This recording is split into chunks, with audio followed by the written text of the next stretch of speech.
एक कंजूस राजा था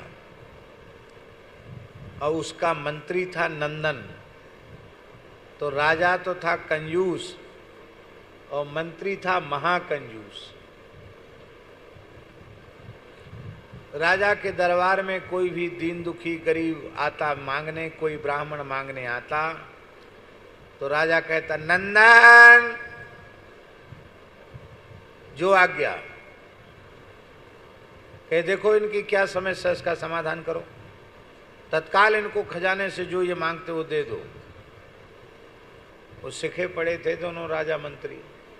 नंदन बातें बना देता, देता एक फूटी कौड़ी भी नहीं। राजा है, राजा के पास तो लोग अपनी अपनी इच्छा लेके आते ही हैं। एक ब्राह्मण था, बड़ा वेदज्ञ था, अकिंचन था।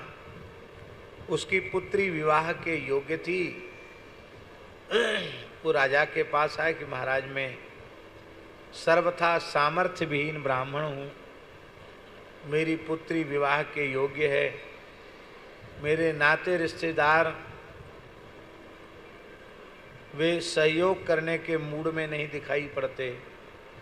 बहुत ध्यान दें संसार का व्यवहार, नाते रिश्तेदार भी उसी का सहयोग करते हैं जिसके बारे में उनको यह भरोसा होता है कि हमारे यहाँ इस प्रकार का कार्य होगा तो ये उससे बढ़कर कुछ देंगे। ऐसी आशा जिस जहाँ से होती है उसको देते हैं। और ये आशा हो कि ये हमारी वस्तु तो वहाँ चली जाएगी और ये तो ऐसे फटीचर चंद हैं कि इनकी तरफ से हमें कुछ भी फूटी कौड़ी मिलने वाली नहीं है। तो संसार स्वार्थी है, फिर कोई किसी को कुछ नहीं देता। बोले हमारे नाते रिश्तेदारों ने हाथ खड़े कर दिए, मना कर दिया। अब महाराज ब्राह्मण की बेटी की लाज आपके हाथ में है, संबंध तय हो गया। राजा ने कहा नंदन जी सरकार, अरे भाई पंडित जी का समाधान करो। बिल्कुल महाराज जो आज्ञा। अब ब्राह्मण रोज आवे नंदन के पास, नंदन किसी न किसी प्रकार से उसको वापस कर दे। अब बारात आने का समय आ गया, बारात आने वाली, बारात चढ़ने वाली है और ब्राह्मण के पास कोई व्यवस्था नहीं है।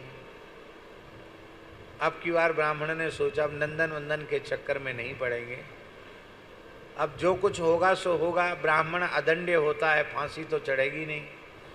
आज खूब अपने मन की भड़ास निकालेंगे, राजा को खूब खरी खोटी सुनाएंगे कि तुमको नहीं देना था तो मना कर देते। ऐसे महाकंजूस को लगाया कि न तो तुमने दिया न उसने दिया और मेरे सामने विवाह पुत्री का आ गया। तो ब्राह्मण आग बबूला होकर के दुर्वचन कहता हुआ राजा के सामने आया। तो राजा ने कहा नंदन, इतना सुनते ब्राह्मण और क्रुद्ध हो गया। बोले सब कुछ सुन सकता हूं, सह सकता हूं, ये नाम नहीं सुन सकता। तू बता कि तू कुछ देगा कि नहीं देगा।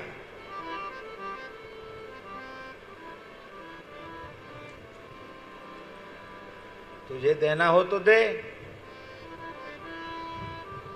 तो कहा महाराज वो मंत्री हैं, इस राज्य के प्रधानमंत्री हैं, इतना नाराज हो रहे हैं आप, उनका नाम तक नहीं सुनना चाहते हैं, क्यों? तो पंडित जी ने कहा अग्रे नकारः पश्चान्नकारः मध्ये नकारेण हतो दकारः इत्थं नकारत्रय सन्निवेशात् प्राप्ति ही कथम स्यात् खलु नंदनेनम।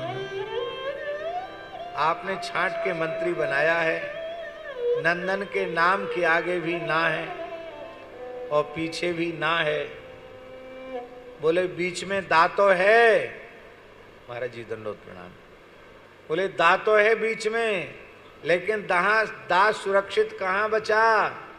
मध्य नकारेण हतो दकारः। ना ऐसा पेट में घुस गया दा के बेचारे को मार डाला।